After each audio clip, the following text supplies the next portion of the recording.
Hello, a very good morning to all of you. Welcome back to online Shikshan. मैं हूं आपके साथ अंजलि बालियान और आप सभी का स्वागत करती हूं आपके अपने यूट्यूब चैनल ऑनलाइन शिक्षण पर। आई होप आप सभी बहुत अच्छे होंगे और बहुत अच्छे से अपनी तैयारी भी आप लोग कर रहे होंगे।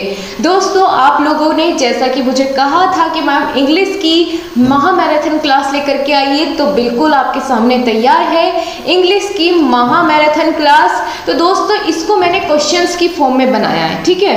वो इसलिए ताकि काफ़ी सारे बच्चों की शिकायत थी, हमको ये नहीं पता चलता कि आखिर क्वेश्चन में पूछा क्या गया है और उसका आंसर कैसे करना है, ठीक है। तो इसीलिए मैंने ये वाली क्लास जो रखी है, इसमें मैं क्वेश्चंस के थ्रू आपको कॉन्सेप्ट क्लियर करवाऊंगी हर एक चैप्टर का, ठीक है। लेकिन इसके बाद एक और क्लास लेकर आऊंगी मैं मैराथन ही इंग्लिश की, उसमें मैं टॉपिक वाइज कवर करवाऊंगी, ठीक है। तो आपको दोनों क्लास में बहुत तन मन धन से समझना है, सॉरी धन से नहीं, तन और मन से समझना है, ठीक है। कोई फीस आपके लिए कभी नहीं होगी किसी भी क्लास के लिए मेरी तरफ से। बस अगर आप प्यार करते हैं, आपको क्लास अच्छी लगती है, पसंद आती है, तो लाइक कर दिया करें और अपने दोस्तों के साथ शेयर कर दिया करें, वही मेरे लिए सब कुछ है, ठीक है। चलिए गाइस, फिर शुरू करें आज की क्लास को। आप सभी लोग तैयार हैं? सभी लोग एक बार थम्स अप करेंगे और वीडियो को अपने सभी दोस्तों के साथ एक बार शेयर कर देंगे। तो फिर हम शुरू करते हैं आज की अपनी क्लास को। हर एक क्वेश्चन को कैसे अटेम्प्ट करना है आपको इंग्लिश में, साथ साथ वो भी जानेंगे। और इंग्लिश का डर आपका जो आपके मन में बैठा है, उसको आप बाहर कर दीजिए, ठीक है। उसको बाहर का रास्ता दिखाइए। आपको डरने की किसी भी सब्जेक्ट में ज़रूरत नहीं है। जो मैराथन क्लास आपको दी जा रही है वो रामबाण है दोस्तों। आप उस पर उसको देख के मन में क्वेश्चन भी मत लाइए कि क्या मैम इससे हो जाएगा। मैं कह रही हूँ ना, हो जाएगा।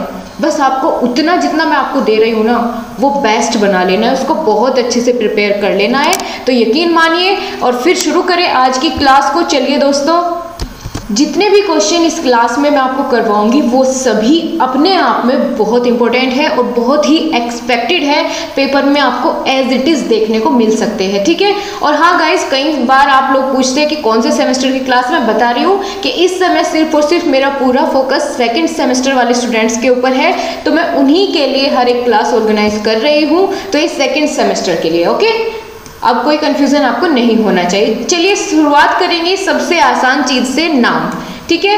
क्वेश्चन में पूछा गया है आपसे, define noun with examples. Noun क्या होता है, एग्जांपल्स के थ्रू आपको समझाना है, ये आपसे यहाँ पर क्वेश्चन किया गया है।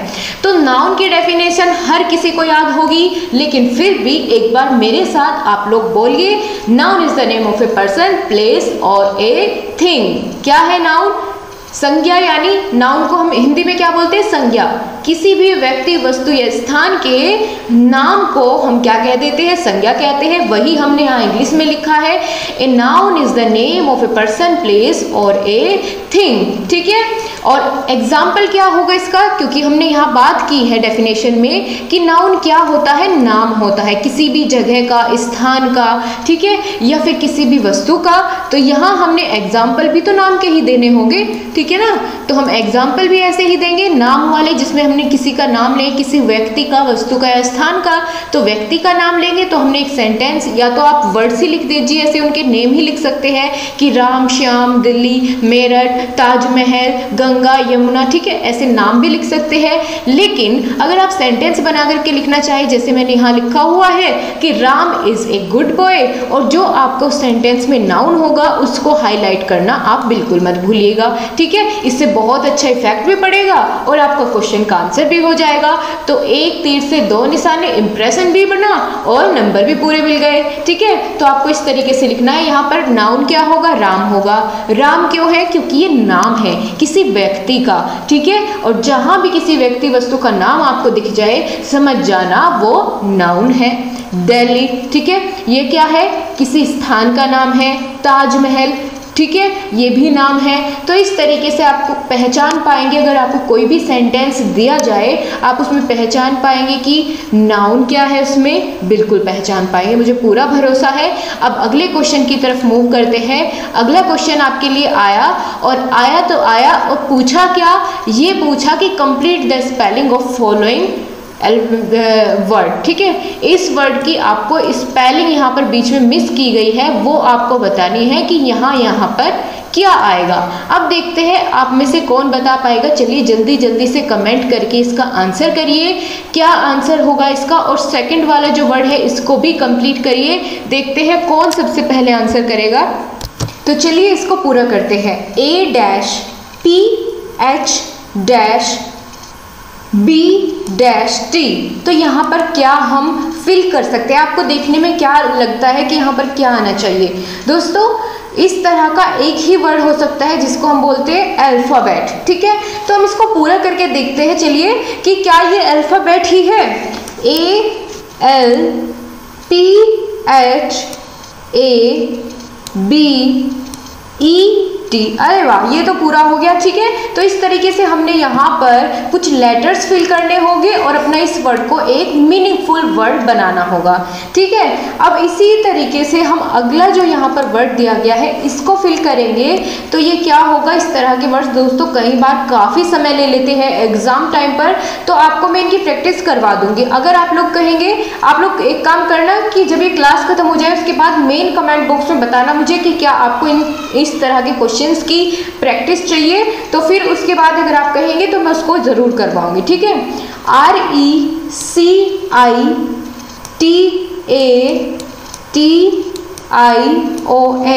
ठीक है। इस तरह से हम इसको फिल करेंगे और ये पूरा एक शब्द बनकर मीनिंगफुल वर्ड बनकर के तैयार हो जाएगा।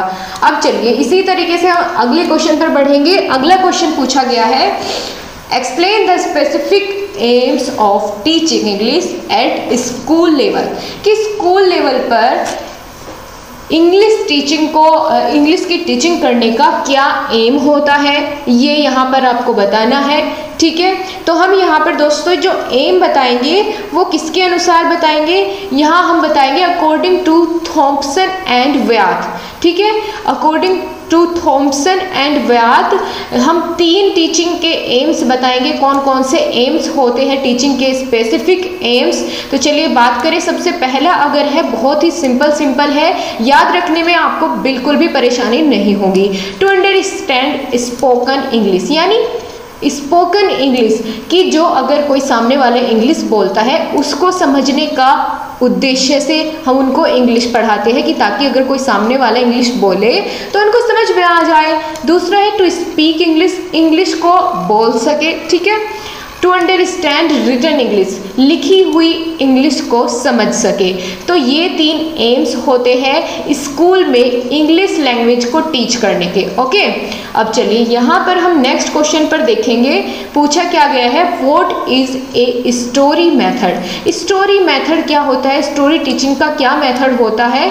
जब हम बच्चों को स्टोरी सुनाते हैं तो उसका भी तो एक पैटर्न होता है, एक मेथड होता है, कि एक तरीका होता है सिखाने का, सुनाने का, स्टोरी को, कहानी को।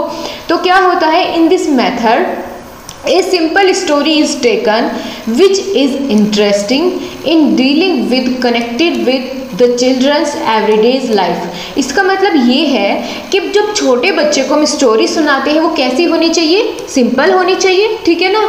और कैसी होनी चाहिए? जो उनकी डेली लाइफ से कनेक्ट हो, ठीक है, उनकी डेली लाइफ से जुड़ी हुई हो, रोज़मर्रा की ज़िंदगी से जुड़ी हुई हो, या उसके साथ वो रिलेट कर पाए, उसके साथ वो डील कर पाए।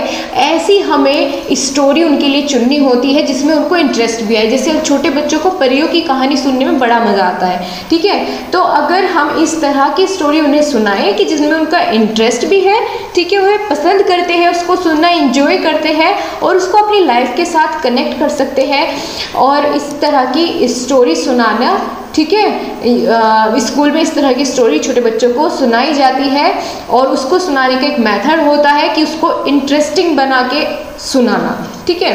अब अगला क्वेश्चन पर चलेंगे। अगले क्वेश्चन में पूछा गया है, री right the following sentence by using possessive pronoun. ये मैंने इसके बारे में आपको बहुत अच्छे से बताया हुआ है। पोजेसिव का मतलब क्या होता है? स्वामित्व, स्वामित्व दर्शाने वाले प्रोनाउन का यूज़ करना है हमें इन सेंटेंस में। स्वामित्व यानी अपना हक जताने वाले जैसे वर्ड का यूज़ करना है, जैसे माई, ठीक है, माइन, इस तरह से। तो चलिए यहाँ पर चलते हैं और कन्वर्ट करते हैं इसको, इसमें यूज़ करेंगे पोसेसिव प्रोनाउन का। आपको क्वेश्चन में ये वाला सेंटेंस दिया गया है कि एवरीवन विल टेक देयर आउन सीट, ठीक है। एवरीवन विल टेक देयर आउन सीट, सभी अपनी अपनी सीट ले लो, ठीक है। अभी सभी अपनी अपनी सीट को लेंगे, टीचर ने बच्चों को कहा कि चलिए सभी बच्चे अपनी अपनी सीट लेंगे, ठीक है। तो यहाँ पर हमने यूज़ किया देयर का, ओके। लेकिन जब हम इसको देयर को ही तो कन्वर्ट करेंगे ना, यही तो प्रोनाउन है यहाँ पर, और इसी को हम यहाँ पर चेंज करेंगे तो हम क्या बनाएंगे, जब हमें यूज़ करना है पोजेसिव प्रोनाउन जिससे कि उस पर हक जताया जा सके, तो ऐसा देयर से हम कैसे कन्वर्ट कर सकते हैं, हिज में कन्वर्ट करेंगे। क्यों? क्योंकि देखिए सेंटेंस की फिर किस तरीके से टोन बनेगी कि everyone will take his own seat, ठीक है। वहाँ तो था कि सभी सीट पर बैठ जाए, तो यहाँ क्या होगा कि everyone will take his own seat, हर कोई अपनी सीट लेगा, यानी जो उसकी है वही लेगा, किसी और की सीट पर बिल्कुल नहीं बैठना है। तो जो उसकी अपनी सीट है सिर्फ उसी पर बैठे। अपनी क्या होती है? अपनी होती है जब किसी चीज़ पर हम स्वामित्व जमाते हैं, ठीक है, अधिकार जमाते हैं। तो यहाँ पर हमने यूज़ किया पोजेसिव प्रोनाउन का। हिज, हर, इस तरह के वर्ड्स क्या होते हैं, सभी प्रोनाउंस होते हैं जो नाउन के प्लेस पर यूज़ किए जाते हैं, ओके। अब चलिए अगला क्वेश्चन आ जाता है वन वर्ड सब्स्टिट्यूशन का। यहाँ पर दोस्तों आपको एक पूरा का पूरा वाक्य दिया गया होगा, एक पूरा सेंटेंस दिया होगा, उसके बदले आपको एक वर्ड बताना है कोई जो भी वहाँ पर एप्रोप्रिएट हो, ठीक है। अब देखते हैं क्या पूछा गया है कि someone who pursues a study or sport as a pastime। इसका मतलब ये है कि कोई भी व्यक्ति जो अपनी पढ़ाई को लेके, स्पोर्ट्स को लेके बहुत ही ज़्यादा उस पर फोकस रखता हो, ठीक है, बहुत ही ज़्यादा उसकी ओर ध्यान देता हो, तो उसको हम क्या बोलेंगे, जो बहुत ही अच्छे से अपने दोनों काम करता है उसको बोलेंगे शौकीन व्यक्ति, ठीक है। शौकीन कि भाई ये तो अपने काम को लेकर बहुत ही ज़्यादा उस पर फोकस करता है, शौकीन है, अपने काम में बहुत ही मग्न है। तो उसके लिए हम क्या वर्ड यूज़ करेंगे, क्या यूज़ करेंगे, एमेच्योर, ठीक है, एमेच्योर। तो इस वर्ड का यूज़ करेंगे, तो इसका मतलब ये है कि इसके बदले हम अगर ये वर्ड यूज़ कर दें तो बात गलत नहीं होगी। अब दूसरा जो एग्जाम्पल है इससे आपको बहुत अच्छे से समझ में आ जाएगा ये चीज़, जैसे ए गैदरिंग ऑफ स्पेक्टर्स और लिसनर्स एट ए परफॉर्मेंस, यानी किसी भी एक प्रदर्शन वाली जगह पे, परफॉर्मेंस यानी प्रदर्शन, कहीं प्रदर्शन हो रहा है, कोई परफॉर्मेंस कर दे रहा है अपनी, और वहाँ पर बहुत सारी भीड़ है, दर्शक है, श्रोता है, ठीक है। तो उस भीड़ में जो दर्शक श्रोता है उनको हम क्या बोल सकते हैं कि जहाँ किसी की कोई परफॉर्मेंस देखने के लिए बहुत सारी भीड़ इकट्ठी हुई है, तो हम उनको एक वर्ड में अगर बोलना चाहे तो क्या बोलेंगे, ऑडियंस, ठीक है, ऑडियंस बोल सकते हैं हम, बिल्कुल बोल सकते हैं। तो इस तरीके से हमको इन क्वेश्चंस को हैंडल करना होगा। नेक्स्ट क्वेश्चन आ जाता है डिफाइन अप्रोच। अप्रोच का मतलब होता है दृष्टिकोण, ठीक है। तो डिफाइन करना है दृष्टिकोण को, the procedure present the steps of teaching learning technically, there can be several methods within a single approach. इसका मतलब ये है दोस्तों कि हम बहुत सारे स्टेप्स को फॉलो करते हैं किसी भी एक अप्रोच को, ठीक है, मेंटेन करने में, उसको एक बनाने में। इसमें क्या होता है कि बहुत सारी तकनीकी रूप से प्रक्रिया की जाती है और बहुत सारे स्टेप्स होते हैं जिनको हम फॉलो करते हैं, और एक ही सिंगल अप्रोच के अंदर हम खूब सारे मेथड्स भी यूज़ कर सकते हैं। ये किस लिए होते हैं, किस लिए यूज़ किया जाता है ये अप्रोच या मेथड्स, ये किए जाते हैं टीचिंग को आसान बनाने के लिए, ताकि सामने वाले को चीज़ें बहुत अच्छे से समझ में आए, ठीक है। तो एक अप्रोच के अंदर हम बहुत सारे मेथड्स यूज़ कर सकते हैं। मेथड इन द सेंस कि हम बायलिंगुअल मेथड यूज़ कर सकते हैं बच्चों को समझाने के लिए, जिसमें हम 2 लैंग्वेज का यूज़ कर सकते हैं। डायरेक्ट मेथड यूज़ कर सकते हैं, जो वहाँ पर सुटेबल हो हम उस मेथड का यूज़ कर ले, ठीक है। और कैसे करें, करना कैसे है, स्टेप बाय स्टेप करना है, ठीक है। जहाँ जैसा सुटेबल हो वैसा मेथड यूज़ कर ले और स्टेप बाय स्टेप यूज़ करें, तो उसे हम अप्रोच कह देते हैं, ठीक है। समझ में आ रहा है ना, समझ में आ रहा है सभी लोगों को, ओके ओके। चलिए अगला क्वेश्चन है explain the methods of teaching reading, ठीक है। Explain the method of teaching reading, यानी यहाँ पर बताना है कि रीडिंग सिखाने के कौन कौन से मेथड्स होते हैं, ठीक है, किस किस मेथड से हम रीडिंग सिखा सकते हैं, तो वो यहाँ पर आपको बताना होगा। There are following methods of reading, कौन कौन से, द अल्फ़ाबेट मेथड, छोटे बच्चों की बात कर रहे हैं तो बिल्कुल बेसिक से जानेंगे, क्योंकि आप जो है प्राइमरी टीचर बनने वाले हैं। तो अल्फ़ाबेट मेथड क्या होता है कि सबसे पहले तो उन्हें अल्फ़ाबेट्स को ही बोलना सिखाना होगा, उन्हीं को रीड करना सिखाना होगा अल्फ़ाबेट्स को। फिर हमें फोनिक साउंड के बारे में बताना होगा, इस मेथड को सिखाना होगा। देन लुक एंड से मेथड, कि शब्दों को देखकर पहचानने का, ठीक है, किसी भी पिक्चर को देख करके पहचानने का। Then fourth is the sentence method, पूरे सेंटेंस को रीड करने का मेथड। तो इस तरीके से हम स्टेप बाय स्टेप इन मेथड्स को फॉलो करके क्या कर सकते हैं, रीडिंग सिखा सकते हैं। ठीक है, रीडिंग सिखा सकते हैं। तो इसलिए यहाँ पर ये हुआ। अब नेक्स्ट क्वेश्चन पर हम चलेंगे। क्वेश्चन क्या है, डिफाइन डायरेक्ट मेथड। यहाँ पर दोस्तों मेथड से आपके बहुत सारे क्वेश्चंस आते हैं, ज़रूर आते हैं, हर एक ईयर में आपके क्वेश्चन पूछे गए हैं। ठीक है, मेथड्स आपके लिए बहुत महत्वपूर्ण है। और approach first unit is must, बहुत अच्छे से मैंने आपको क्लियर भी कराई हुई है। मैं आपको इस क्लास के लास्ट में उसका लिंक दे दूंगी जहाँ मैंने आपको मेथड सिखाए हैं बहुत अच्छे ढंग से, आप वहाँ पर भी देख सकते हैं। तो आपको अगर थोड़ा बहुत भी कहीं डाउट होगा वो क्लियर हो जाएगा। ओके फ्रेंड्स, तो अगर आप चाहते हैं तो वहाँ पर देख सकते हैं। मैं इस क्लास के लास्ट में उसका लिंक प्रोवाइड आपको कर दूंगी।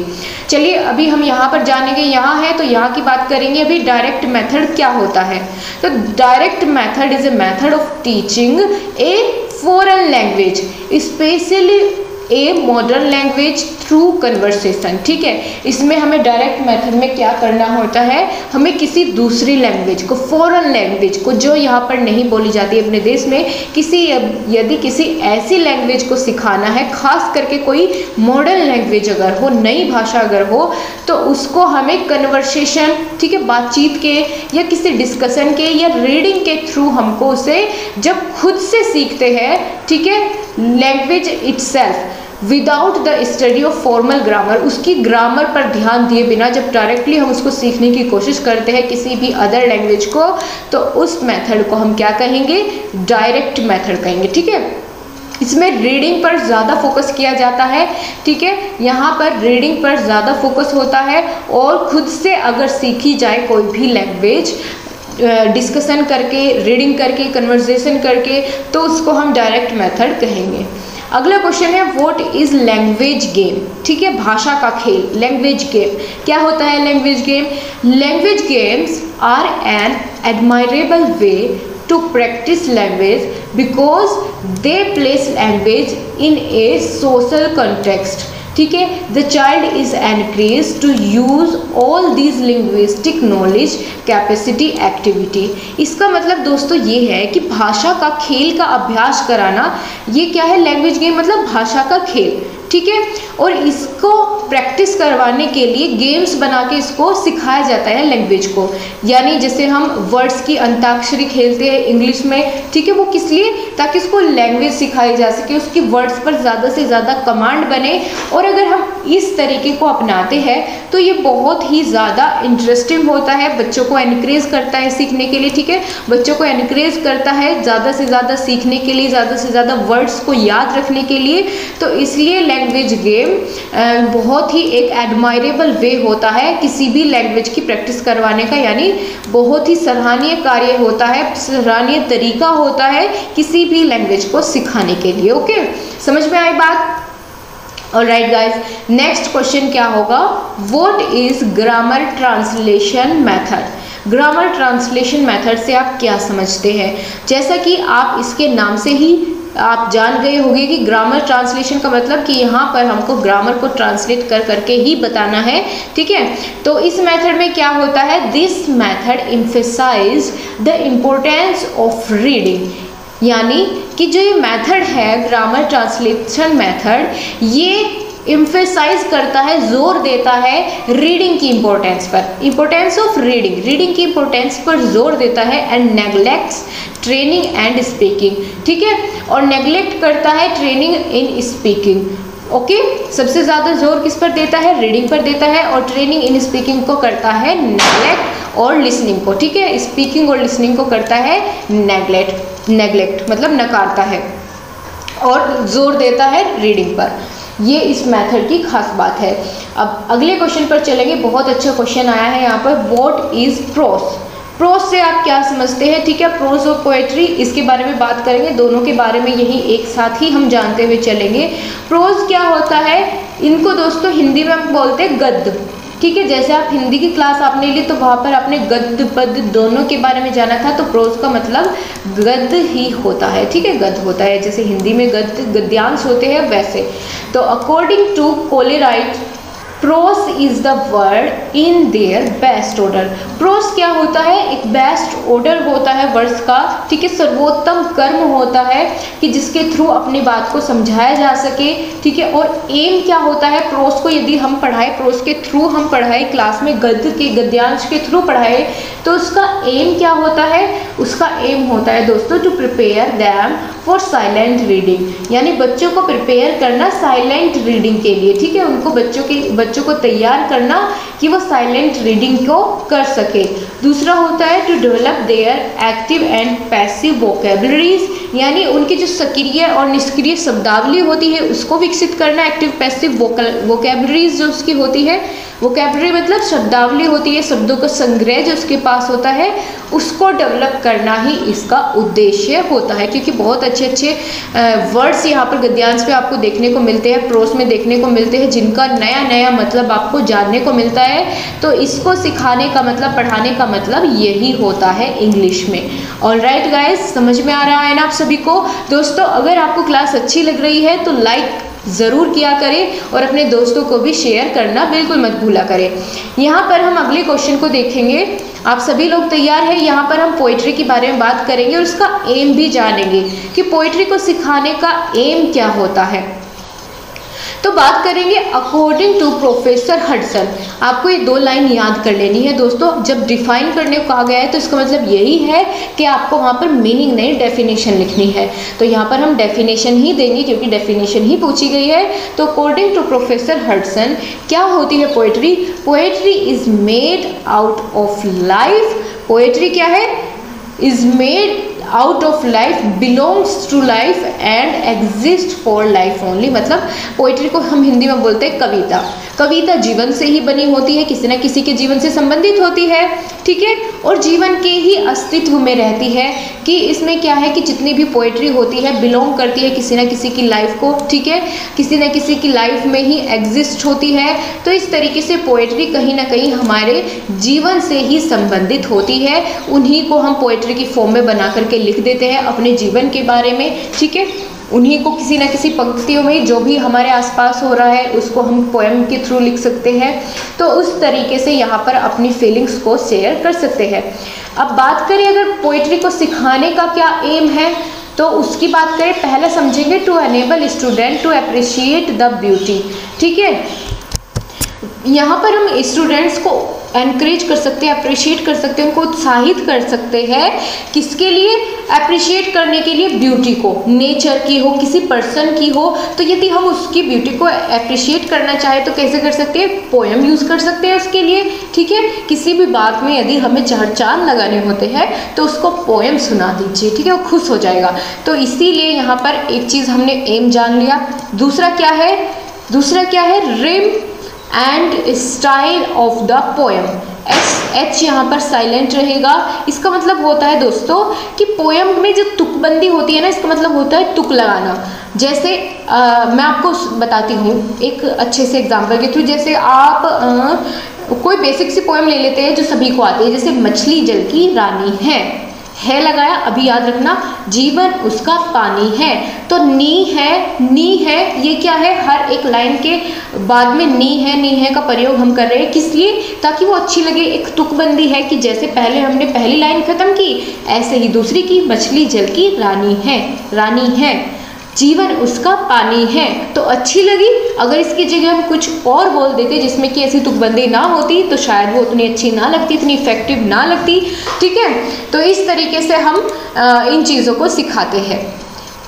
नेक्स्ट पॉइंट है, अगला क्वेश्चन आ जाता है, explain the aspects of poetry. Poetry सिखाने के क्या एस्पेक्ट्स होते हैं वो यहाँ पर पूछे गए हैं। तो दोस्तों there are 3 aspects of poetry. कौन कौन से? पहला है इमोशनल, ठीक है। इमोशनल अटैचमेंट होता है जब हम किसी को पोएम के थ्रू कुछ भी चीज़ें एक्सप्लेन करते हैं, बताते हैं, समझाते हैं। दूसरा होता है इमेजिनेटिव होता है, और ये क्या है? रिदमिक, ठीक है। रिदमिक, एक रिदम होता है, उनके बीच में एक तुकबंदी होती है, रिदम होता है पोइट्री को, ठीक है। तो ये तीनों चीज़ों के लिए ही हम क्या करते हैं? पोइट्री को सिखाते हैं। तो तीनों के बारे में आपको पता चल गया। तीनों वर्ड्स आपको याद होना चाहिए, पूछे जा सकते हैं, बिल्कुल आपके एग्जाम पेपर के लिए महत्वपूर्ण है। नेक्स्ट क्वेश्चन आ जाता है what is structural approach. Structural approach से आप क्या समझते हैं? The structural approach is based on the belief that in the learning of a foreign language mastery of structure is more important than the acquisition of vocabulary. यहाँ ये कहा गया है कि जो स्ट्रक्चरल अप्रोच हम यूज़ करते हैं किसी भी फॉरेन लैंग्वेज को सिखाने के लिए, तो उसमें दोस्तों सबसे ज़्यादा जो उसका स्ट्रक्चर होता है लैंग्वेज का वो ज़्यादा इम्पोर्टेंस रखता है एज़ कम्पेयर टू उसकी वोकेबलरी। ठीक है, एज़ कम्पेयर टू वोकेबलरी उसका जो स्ट्रक्चर होता है लैंग्वेज का वो ज़्यादा क्या होता है, इम्पोर्टेंट होता है एज़ कम्पेयर टू वोकेबलरी। ये बात यहाँ पर की गई है। स्ट्रक्चरल अप्रोच का मतलब यही है, स्ट्रक्चरल का मतलब यही होता है कि एक क्या होता है, एक स्ट्रक्चर होता है जो हमें फॉलो करना होता है, कुछ स्टेप्स होते हैं जिनको हमें फॉलो करके अपने टारगेट को अचीव करना होता है। ठीक है दोस्तों, तो यहाँ पर यही बताया गया है। नेक्स्ट क्वेश्चन आ जाता है right the one advantage of doctor West new method. जो डॉक्टर वेस्ट का न्यू मेथड है उसका एक एडवांटेज यहाँ पर देना है, तो चलिए बता देते हैं। The method assign an important place into reading scale, यानी डॉक्टर वेस्ट मेथड का जो इम्पोर्टेंस या एडवांटेज हम कह सकते हैं कि ये सबसे ज़्यादा फोकस किस पे करता है, ये सबसे ज़्यादा इम्पोर्टेंट प्लेस देता है रीडिंग के स्किल्स को। ठीक है, रीडिंग स्किल्स को सबसे ज़्यादा बढ़ावा देता है डॉक्टर वेस्ट का न्यू मेथड। एंड देन अगर बात करें what is bilingual method. Bilingual method क्या होता है?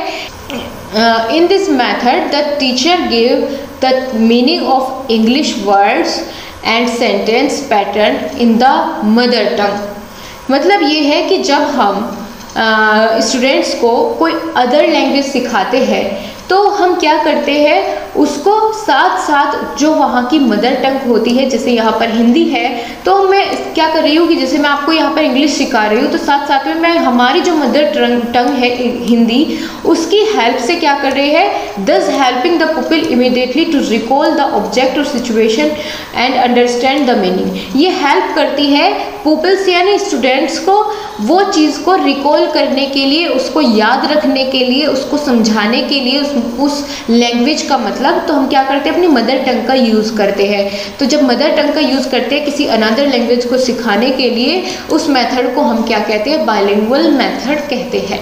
ठीक है, क्या कहते हैं, बाइलिंगुअल मेथड कहते हैं। अब चलिए आगे जाने, explain the different approach and methods of teaching English. कि आपको बताना है यहाँ पर कौन कौन से अप्रोच और मेथड होते हैं इंग्लिश टीचिंग के। तो अगर 2 नंबर में आए तो 5 से 6 आपको लिखने हैं, और अगर आता है 1 नंबर में तो आप 3 लिखेंगे तो बहुत होगा। ठीक है, अगर नंबरिंग दी गई है कि आपको 4 लिखने हैं, 5 लिखने हैं, फिर आपको उसी के अकॉर्डिंग इस क्वेश्चन को अटेम्प्ट करना होगा। लेकिन यहाँ पर नंबरिंग नहीं दी है, आपको कहा है कि डिफरेंट अप्रोच और मेथड्स के बारे में आपको बताना है जो कि हम इंग्लिश की टीचिंग में यूज़ करते हैं। तो चलिए बात कर लेते हैं इन मेथड्स के बारे में। पहला क्या है, स्ट्रक्चरल अप्रोच, अभी हमने इसके बारे में जाना। Then situational approach, bilingual approach, direct method, doctor West new method, audio lingual method. तो दोस्तों आपको एक 4-5 नाम आपको इन मेथड्स के याद होने चाहिए, और हालांकि हो भी गए होंगे क्योंकि हर एक क्लास में हम इनमें से किसी ना किसी मेथड को, अप्रोच को रिपीट करते हैं। रिपीट इसीलिए करते हैं ताकि वो आपको परमानेंटली याद हो सके। ऑलराइट, अगला क्वेश्चन आपके लिए आ जाता है दोस्तों यहाँ पर कि nickname of structural approach. Structural approach का निक नेम बताइए। तो स्ट्रक्चरल अप्रोच का अगर निक नेम आपको जानना है तो वह होता है ओरल अप्रोच। एग्जाम पेपर में पूछा हुआ क्वेश्चन है, बहुत अच्छा। स्ट्रक्चरल अप्रोच का निक नेम हो जाता है क्या, ओरल अप्रोच। ऑलराइट गाइस, अब चलिए नेक्स्ट क्वेश्चन को देखेंगे। What is communicative approach. Communicative approach से आप क्या समझते हैं, तो यहाँ अगर हम इसके बारे में बात करें कम्युनिकेटिव अप्रोच क्या होता है, तो चलिए जानते हैं इसको भी। दोस्तों the communicative approach is a learner centred approach. जो कम्युनिकेटिव अप्रोच होता है वो किस पर बेस्ड होता है, लर्नर सेंटर्ड होता है, कि जो सीखने वाला होता है उसी पर ही बेस्ड होता है। ठीक है, उसी के चारों ओर वो सेंटर्ड रहता है।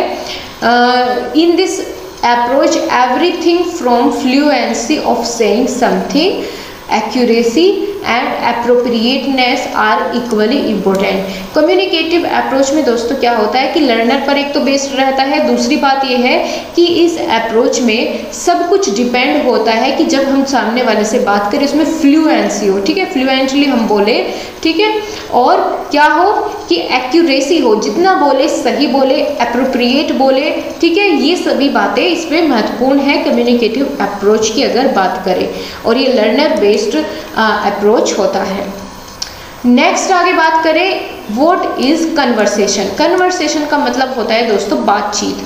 तो क्या होती है बातचीत? बातचीत वही होती है जो भी एक या एक से दो या दो से अधिक पर्सन्स के बीच में जो भी डायलॉग बोला जाता है, जो भी बात कही जाती है, उसी को हम क्या कह देते हैं? कन्वर्सेशन कह देते हैं। तो वही हमें यहाँ लिखना है, conversation is a dialogue between two or more persons, two persons या टू और मोर पर्सन्स। इस तरीके से हम इसका आंसर करेंगे, ठीक है। समझ में आ रहा है ना सभी लोगों को? ऊपर से तो नहीं जा रहा सिर के कुछ भी। मैं कोशिश कर रही हूँ कि बहुत अच्छे से हर एक क्वेश्चन को एक्सप्लेन करूँ।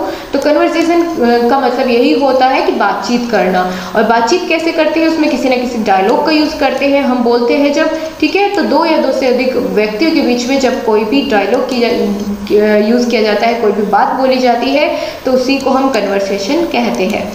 नेक्स्ट क्वेश्चन है which write one objective of structural approach. Structural approach का एक ऑब्जेक्टिव यहाँ पर आपको बताना होगा। तो चलिए बताते हैं। स्ट्रक्चरल अप्रोच का objective to teach the 4 fundamental skills namely over an essential vocabulary of about 3000 words for active use।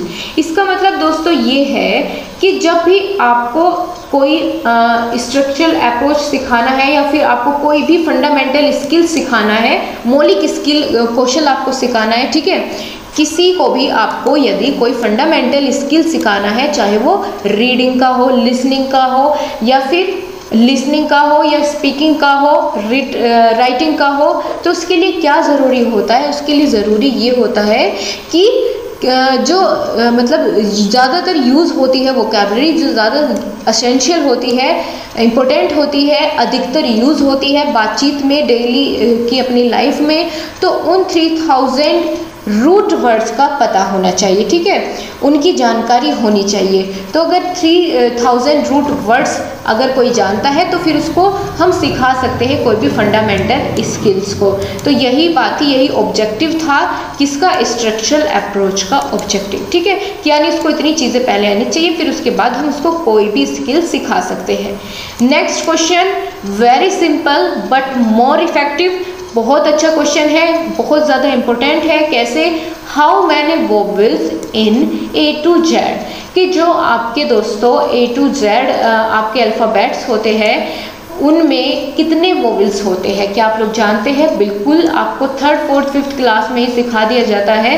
तो वोवेल्स कितने होते हैं? 5। There are 5 vowels in A to Z alphabets. कौन कौन से होते हैं? सभी लोग जानते होंगे, चलिए फिर भी मैं आपको बताऊंगी। A, E, I, O, U। कितने हुए? 5 वोवेल्स होते हैं इंग्लिश लैंग्वेज में A से Z के बीच में, ठीक है। अब चलिए यहाँ पर आपके लिए क्वेश्चन आ गया है, बहुत अच्छा सा क्वेश्चन में पूछा गया है, rearrange the jumbled word by letter in correct alphabetical order. Question ध्यान से पढ़ना है तभी आंसर करना है। कहा क्या गया है यहाँ पर दोस्तों ये कहा गया है कि जो ये आपको अल्फ़ाबेट्स दिए गए हैं ना, ये आपको अल्फ़ाबेट्स दिए गए हैं या लेटर्स दिए गए हैं, इनको आपको अल्फ़ाबेटिकल ऑर्डर में अरेंज करना है। अल्फ़ाबेटिकल ऑर्डर मतलब असेंडिंग ऑर्डर में, कि जैसे A पहले आता है कि B पहले आता है, इस तरीके से हमको जो भी पहले आता है उसके हिसाब से इनको अरेंज करता है। मैं आपको एक करके दिखाऊंगी, बाकी 2 आपने खुद से करने हैं। ऑलराइट गाइस, कर पाएंगे? चलिए, अब अगर नहीं कर पाएंगे तो मैं आपको सिखा देती हूँ। जैसे NPOLM की अगर बात करें तो जब हम ABCDEFGHIJK Z तक ऐसे पढ़ते हैं तो कौन सा अल्फ़ाबेट इनमें से पहले आता है? L आएगा ना, सबसे पहले L आएगा।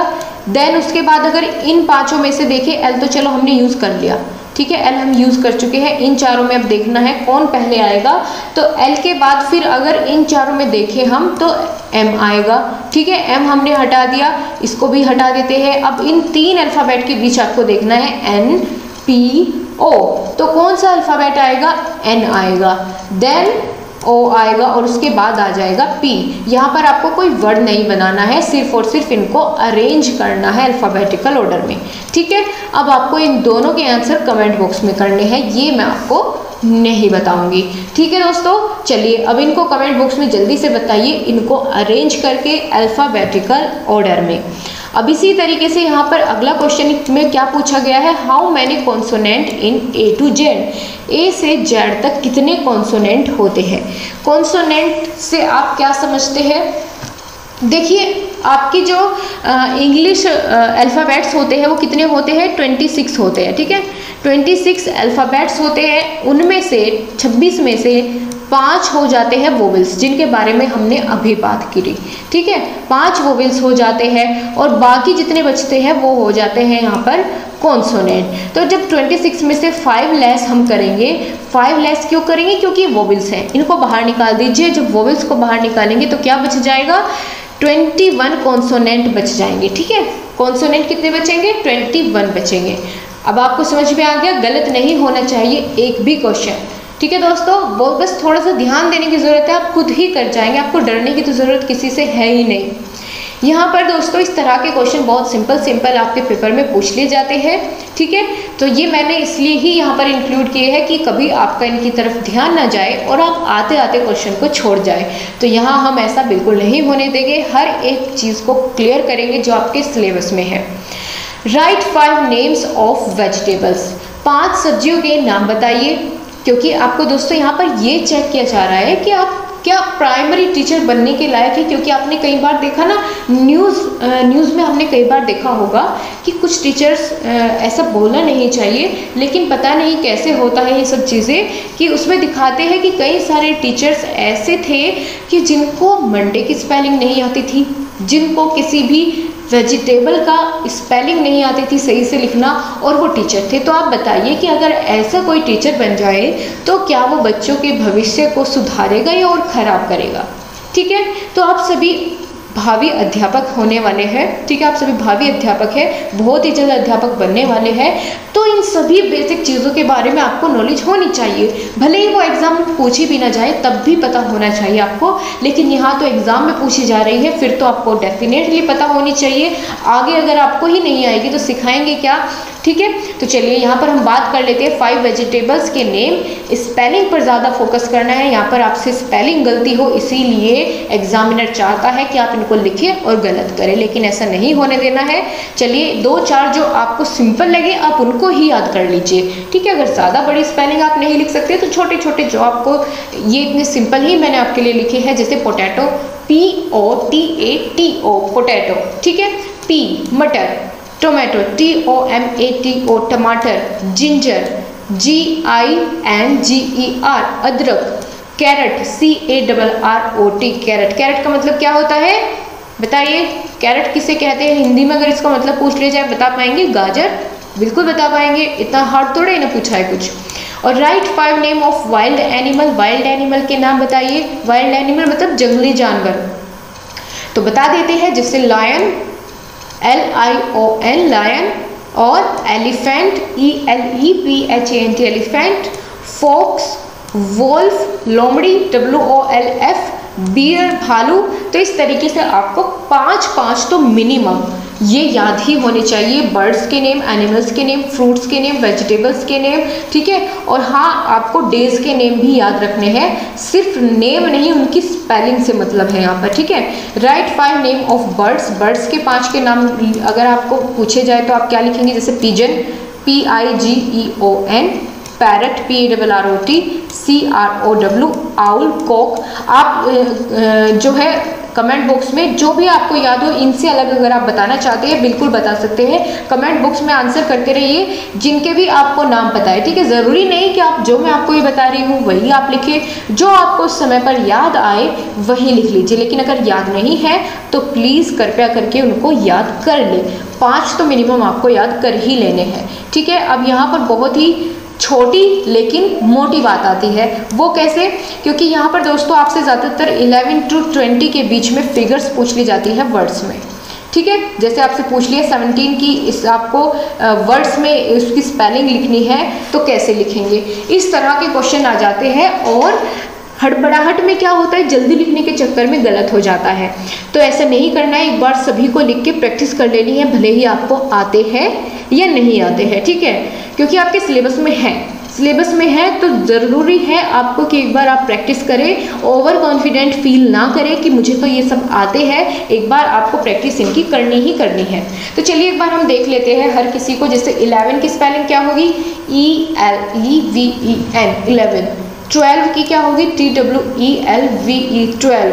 13 THIRTEEN, ठीक है। 14 FOURTEEN। 15 FIFTEEN। 16 17 7 लिखना, आगे TEEN 8 लिखा, ठीक है। EIGHTEEN 18।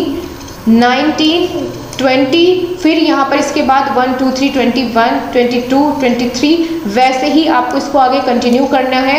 और जहाँ तक भी पूछा जाए आप बता पाएंगे। मुझे ये श्योरिटी चाहिए क्योंकि मैं बिल्कुल नहीं आपको एक भी नंबर कहीं करने दे सकती हूँ, क्योंकि आपको इसकी प्रैक्टिस करनी पड़ेगी, ठीक है। मेरे कहने से आप करिए, एक बार लिख करके देख लीजिए, बस मुझे तसल्ली हो जाएगी। अगर आप एक बार इनको लिख देंगे तो मुझे पता चल जाएगा कि अब यहाँ से तो आपका नंबर बिल्कुल नहीं कटने वाला। ओके, तो चलिए अब नेक्स्ट क्वेश्चन देखिए। Right one example of simple sentence. कोई भी एक सिंपल सेंटेंस आपको यहाँ पर लिख देना है, ठीक है। जैसे मैंने यहाँ पर लिखा है आई रीड ए बुक, मैं एक किताब पढ़ती हूँ। तो बहुत सिंपल सा सेंटेंस मैंने यहाँ पर लिखा। आप कुछ भी लिख सकते हैं, जैसे माय नेम इज़ अंजलि, ठीक है। माय नेम इज़ नीलम, कुछ भी आप लिख सकते हैं। कोई भी सिंपल सेंटेंस अगर आपसे ऐसे पूछ लिया जाए कि right one example of simple sentence, बिल्कुल आपके जो मन में आए आप वो सेंटेंस बना करके यहाँ पर लिख दीजिए, आपको मिल जाएगा नंबर। सिंपल होना चाहिए बस सेंटेंस। अब चलिए यहाँ पर आगे क्वेश्चन आया है, बहुत अच्छा क्वेश्चन है और यहाँ से आपको कई सारे कॉन्सेप्ट क्लियर होने वाले हैं। कैसे, चलिए देखिए। यहाँ पर दोस्तों आपको आर्टिकल्स फिल करने हैं, सुटेबल आर्टिकल्स। जहाँ पर आपको ये खाली जगह दिख रही है, यहाँ आपको आर्टिकल फिल करने हैं और उसके कुछ रूल्स होते हैं। तो उन रूल्स को जानते हुए हम यहाँ पर इनको फिल करेंगे। The garden had dash Apple, ठीक है। The garden had dash Apple, इसका मतलब क्या हुआ कि गार्डन में सेब के पेड़ है। तो जब हम एप्पल पढ़ रहे हैं, ठीक है, एप्पल किससे स्टार्ट होता है, ए से, ठीक है।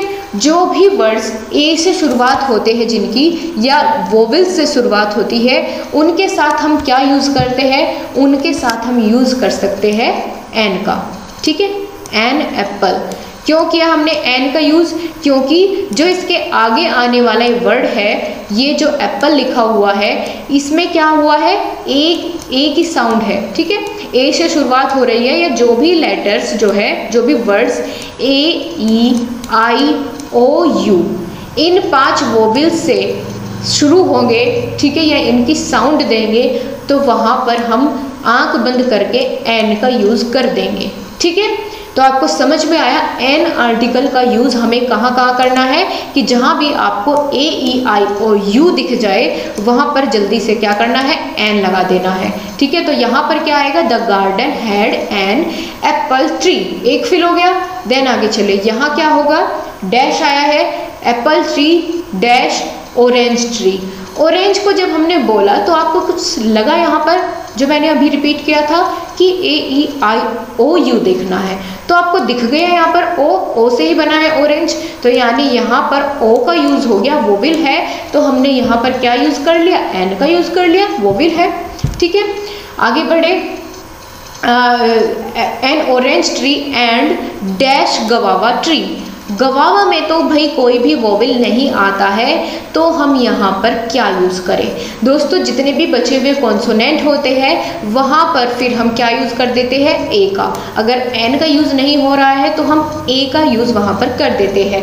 लेकिन आप अब सोचेंगे कि दा का यूज़ हमें कहाँ करना है, दा भी तो एक आर्टिकल है दोस्तों। इसमें यहाँ पर हमने क्वेश्चन के अकॉर्डिंग फिल कर लिया है, दा का यूज़ करना मैं आपको अभी थोड़ी देर में आगे, इसके लिए मैंने इसी वजह से क्वेश्चन रखा है कि जहाँ पर हम ए, एन और दा का तीनों का यूज़ करना बहुत अच्छे से थोड़ा सा डीपली सीखेंगे, ठीक है। यहाँ पर अभी क्वेश्चन तक ही सीमित रखते हैं ताकि आपको समझ में आए कि जहाँ भी AEIOU यानी वोवेल्स दिखे वहाँ पर आप एन का यूज़ करेंगे और बाकी बचे कॉन्सोनेंट की जगह ए का यूज़ करेंगे, ठीक है।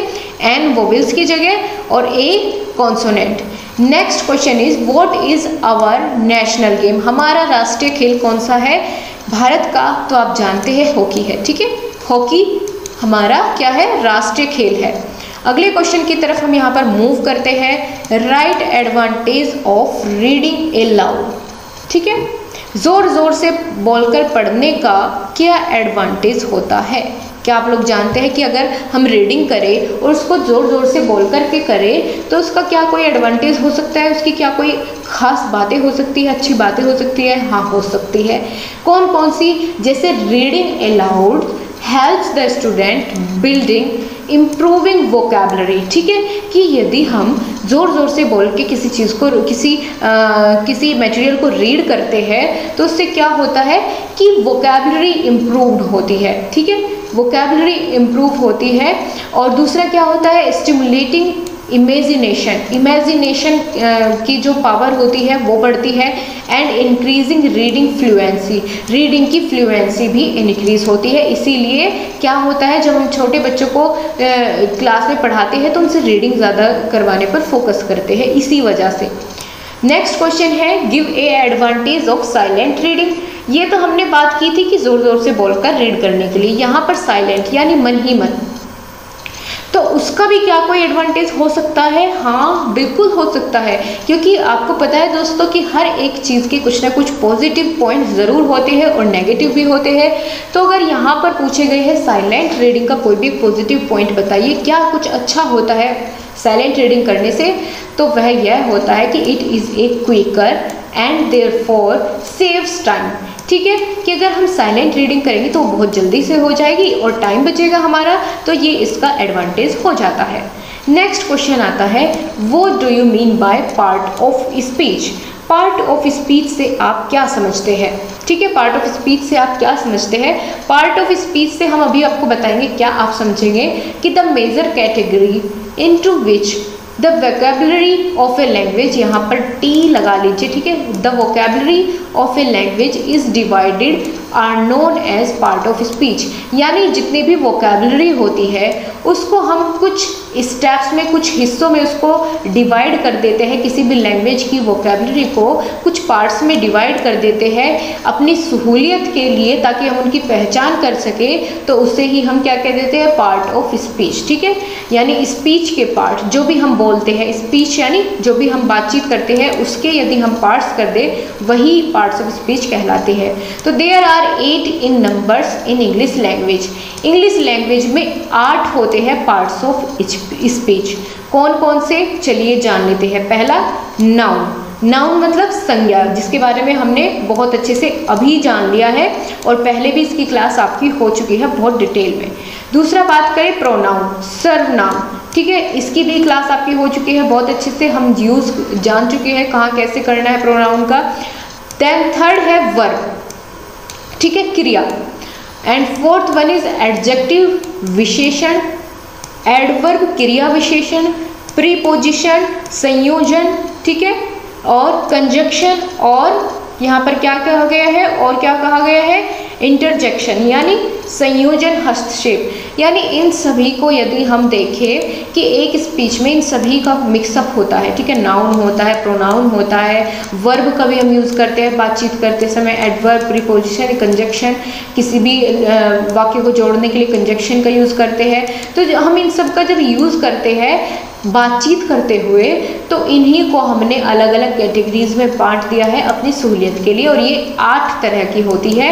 8 के नाम मैंने आपको बता दिए, noun, pronoun, verb, adjective, adverb, preposition, conjunction, interjection, ठीक है। आपको 8 के 8 नाम आपको ये याद रखने हैं।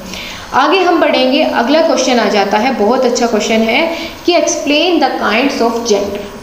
जेंडर के काइंड्स हमको बताने हैं, तो there are 4 kinds of gender. कौन कौन से? पहला है मस्कुलिन जेंडर, ठीक है, मस्कुलिन जेंडर क्या होता है, यानी मेल सेक्स, मर्दाना, या फिर आप कह सकते हैं कि जो पुरुष जाति से बिलोंग करते हैं उसको हम बोलेंगे, चाहे वो जानवर हो, मनुष्य हो, कुछ भी हो, जिसकी हम क्या कर सकते हैं, लिंग डिसाइड कर सकते हैं कि भाई ये पुल्लिंग है, ठीक है, पुल्लिंग। उसकी अगर बात करें जैसे मैन, एग्जाम्पल भी आप साथ साथ दे सकते हैं, मैन, डॉग, हॉर्स, ठीक है, इस तरीके से। तो ये हो जाता है मस्कुलिन जेंडर यानी मेल सेक्स। अगर बात करें फेमिनाइन सेक्स यानी फीमेल, फीमेल से जो रिलेटेड होता है, यानी स्त्रीलिंग। स्त्रीलिंग वो क्या होती है, जो भी जैसे वुमेन, कैट, आपको एग्जाम्पल इंग्लिश में ही देने होंगे क्योंकि आप इंग्लिश पढ़ रहे हैं, okay. And then common gender, common gender मतलब सामान्य जो लिंग होता है, जो कि जिनमें हम एकदम से पहचान नहीं कर पाते कि ये लड़का है या लड़की है। जैसे हमने बोल दिया कि there are many children in a classroom, कि क्लास में बहुत सारे बच्चे हैं, अब उसमें लड़के भी होंगे और लड़कियां भी होगी। हम पॉइंट नहीं कर रहे हैं कि वो लड़की है लड़का है, क्योंकि हमने चाइल्ड कह दिया, बच्चा है, हमें नहीं पता कि लड़की है या लड़का है। स्टूडेंट लड़की के लिए भी यूज़ होता है और लड़के के लिए भी यूज़ होता है, ठीक है। तो ये मेल और फीमेल दोनों के लिए यूज़ होते हैं ये वर्ड्स, इनको हम क्या कर लेते हैं, कॉमन जेंडर में रख देते हैं। Then fourth one is neutral gender, जिनका कोई भी जेंडर नहीं होता, जैसे पेन, बुक, ठीक है, इस तरह से इनका कोई भी जेंडर नहीं होता। इनको हम तटस्थ लिंग हिंदी में बोल सकते हैं, ठीक है। तो आपने जान लिया कितने जेंडर्स होते हैं, इंग्लिश में 4 होते हैं, मस्कुलिन, फेमिनाइन और कॉमन और न्यूट्रल जेंडर, ठीक है। अब आ जाते हैं बहुत अच्छे टॉपिक पर, आर्टिकल्स। गिव द आर्टिकल्स, इसकी डिटेल्ड क्लास भी मैं आपकी लूँगी जब आपकी मैराथन एक और क्लास आएगी इंग्लिश की, जिनमें मैं पॉइंट टू पॉइंट हर एक टॉपिक को कवर करूँगी। ये यहाँ पर आपको क्वेश्चंस के थ्रू समझाने की कोशिश थी मेरी, कि मैं आपको बहुत अच्छे से क्लियर कर पाऊँ कि क्वेश्चन को आपको अटैम्प्ट कैसे करना है, उसका आंसर कितना बड़ा होना चाहिए और कैसा होना चाहिए, ठीक है। और साथ साथ हमने ये भी जाना, और कई सारे तो आपके से टॉपिक ही क्लियर हो गए हैं इन क्वेश्चंस के थ्रू ही। तो दोस्तों अगर आपको क्लास पसंद आ रही है तो लाइक ज़रूर किया कीजिए, ठीक है। अगर आप बाद में भी जुड़े हैं तो लाइक करके शेयर ज़रूर करें, और अगर आपने चैनल को सब्सक्राइब नहीं किया है तो प्लीज़ दोस्तों चैनल को भी सब्सक्राइब करें, ठीक है। तो चलिए गिव द आर्टिकल्स, आर्टिकल बताने हैं आपको कौन कौन से होते हैं इंग्लिश में। आप जानते हैं there are 3 articles in English language, कौन कौन से, ए, एन और द, ठीक है। बहुत सिंपल सा टॉपिक है। अब हमें यहाँ पर बताना है कि ए का यूज़ हम कहाँ करते हैं। मैंने दोस्तों अभी जब ऊपर एक एग्जाम्पल आया था आपके क्वेश्चन में, ठीक है, तो वहाँ आपने देखा था कि जहाँ जहाँ पर हमने एप्पल, ऑरेंज और गवावा, ठीक है, 3 तरह के पेड़ों की वहाँ पर हमने इस क्वेश्चन में बात की थी। तो जहाँ पर एप्पल और ऑरेंज आया था वहाँ पर हमने एन का यूज़ किया था। क्यों? क्योंकि मैंने आपको वहाँ बताया था कि वोवेल साउंड आ रही है इन दोनों से, ए और यू से, तो इसलिए हमने वहाँ क्या यूज़ किया था, एन का यूज़ किया था, ठीक है। तो जहाँ भी जिस भी किसी वर्ड में ए और आई और यू का यूज़ हो जाए, चाहे वो आउल हो, कुछ भी हो, ठीक है, एलिफेंट हो, तो वहाँ पर हम एन का यूज़ करेंगे, वो किसी का भी नाम हो। Then other thing is a का यूज़ कहाँ करेंगे, तो मैंने आपको वहाँ एग्जांपल दिया था गवावा। तो गवावा जी से स्टार्ट होता है, यानी वो एक कॉन्सोनेंट है। तो जितने भी कॉन्सोनेंट हैं उनके पहले हम यूज़ करेंगे ए आर्टिकल का, ठीक है। जैसे ए बॉय, ए गर्ल, जी से स्टार्ट हो रहा है ना, तो हमने क्या यूज़ किया, यहाँ पर ए यूज़ किया। बी कॉन्सोनेंट है तो ए का यूज़ किया। सी होता तो भी डी। ई आता तो हम एन का यूज़ कर लेते, कोई भी वर्ड होता अगर एन उसमें लगा होता, ई लगा होता तो हम एन का यूज़ कर लेते, ठीक है। एंड द कहाँ आएगा, फिर द की भी तो बात होनी चाहिए। द दोस्तों एक डेफिनिट आर्टिकल होता है, ठीक है। द क्या होता है, एक डेफिनिट आर्टिकल होता है। ये दोनों इनडेफिनिट थे। तो डेफिनिट आर्टिकल यानी जिसके बारे में हम पहले से जानते हैं, किसी पर्टिकुलर पर्सन या प्लेस या थिंग की यदि हम बात करते हैं, किसी पर्टिकुलर की, ठीक है, यानी उसके जैसा कोई और नहीं होना चाहिए, तो वहाँ पर हम क्या यूज़ करेंगे, वहाँ पर हम यूज़ करेंगे द का, ठीक है। यानी उसको हम बहुत ज़्यादा रेस्पेक्ट मान लीजिए दे रहे हैं। जो ऐसे शब्द होते हैं या ऐसे किसी भी वस्तु व्यक्ति का नाम होता है जो बहुत ही पॉपुलर हो, उसके लिए हम द का यूज़ करेंगे। जैसे द सन, ठीक है। यहाँ पर आपको पॉपुलैरिटी देखनी है, पर्टिकुलर किसी पर्सन की यदि बात हो तो वहाँ पर हम द वर्ड का यूज़ करेंगे। जैसे द सन, सूर्य के जैसा और कोई तो नहीं है। हमें जहाँ भी हमने सन बोल दिया, आपको माइंड में एक ही बात क्लिक करेगी कि हाँ इस वाले सन की बात हो रही है, सूर्य की बात हो रही है। गंगा, ठीक है, पर्टिकुलर है, एक पर्टिकुलर रिवर है जिसके बारे में हम बात कर रहे हैं। मून पर्टिकुलर है, ठीक है, उपग्रह है पर्टिकुलर, तो आपको पता चलिए कि हम किसके बारे में बात कर रहे हैं। दोस्तों अगर यहाँ पर हम बात करें कि हमने किसी व्यक्ति के बारे में यदि पहले बात कर चुके हैं हम और दोबारा से हम उसके बारे में कुछ बात कर रहे हैं, यानी हम उसे जानते हैं, वो हमारे लिए जानने वाला हो गया, नोन हो गया है, ठीक है, डेफिनिट है, पर्टिकुलर पर्सन है, हमें पता चल गया कि इस बार अगर बात हुई तो उसी के बारे में होगी, तो वहाँ भी हम द वर्ड का यूज़ करेंगे, द आर्टिकल का यूज़ करेंगे। ठीक है, क्लियर हो जाता है आप सभी को? ओके, अब नेक्स्ट क्वेश्चन आता है दोस्तों, how many kinds of degree, degree के कितने काइंड्स होते हैं आपकी इंग्लिश में, ये यहाँ पर आपको बताना है। तो ये दोस्तों जब मैंने आपकी जो क्वेश्चन MCQ वाली जो आपकी क्लास ली थी, मॉक टेस्ट लिया था, तो वहाँ पर भी हमने डिस्कस किया था कि डिग्री कितने तरह की होती है आपकी इंग्लिश में। अगर बात करें, there are 3 kinds of degree, ठीक है, there are 3 kinds of degree. कौन कौन सी? पॉजिटिव, ठीक है, पॉजिटिव यानी सकारात्मक डिग्री, पॉजिटिव डिग्री सकारात्मक, जिसमें सारी सकारात्मक बातें हो। देन दूसरी क्या होती? कंपैरेटिव, जहाँ पर तुलना की जाए, तुलनात्मक डिग्री, ठीक है, जहाँ पर तुलना की जाए। And the third one is superlative degree, यानी अतिशयोक्ति। सुपरलेटिव यानी अतिशयोक्ति, इसका मतलब ये है कि जब हम किसी चीज़ के बारे में बहुत ही बढ़ा चढ़ाकर बात कर दें, जितना ज़्यादा हो सके, तो वो आ जाती है सुपरलेटिव डिग्री में। ठीक है, गुड, बेटर और बेस्ट, ठीक है, बेस्ट से अच्छा और कुछ भी नहीं होता, तो हम जब बेस्ट वर्ड का यूज़ कर देते हैं तो फिर समझ में आ जाता है कि भाई इससे बढ़िया और कोई नहीं है। यदि हम किसी को बेस्ट बोलते हैं तो समझ में आ जाता है कि भाई ये सबसे ऊपर है, सर्वोपरि है, सबसे अच्छा है। यदि हम बेस्ट वर्ड का यूज़ कर देते हैं तो इसका मतलब ये है कि हमने उसके लिए सुपरलेटिव डिग्री यूज़ कर दी है, इससे अच्छा और कुछ उसके लिए नहीं हो सकता है। अब एक और एग्जाम्पल देखते हैं, हॉट, हॉटर, हॉटेस्ट, ठीक है, यानी बहुत ही गर्म, इससे ज़्यादा और गर्म होने की उसमें गुंजाइश ही नहीं है। तो इस तरह से जब हम डिग्रीज का यूज़ करते हैं तो हम इन्हें 3 तरह से बांट सकते हैं, पॉजिटिव, कंपैरेटिव और सुपरलेटिव। आपको सभी को समझ में आ गया है? सभी लोग थम्स अप करके मुझे बताइए और अपना फीडबैक कमेंट बॉक्स में ज़रूर दें, आपको क्लास कैसी लगी दोस्तों। So thank you so much, आपसे फिर से मुलाकात होगी, तब तक के लिए अपना ध्यान रखिए, खुश रहिए और वीडियो को शेयर ज़रूर करिए। And then thank you so much guys, फिर से मुलाकात होगी, तब तक के लिए bye bye, take care. All right guys, सभी लोग अपना रिवीजन करते रहे समय समय पर और प्रैक्टिस करते रहे। Thank you all of you.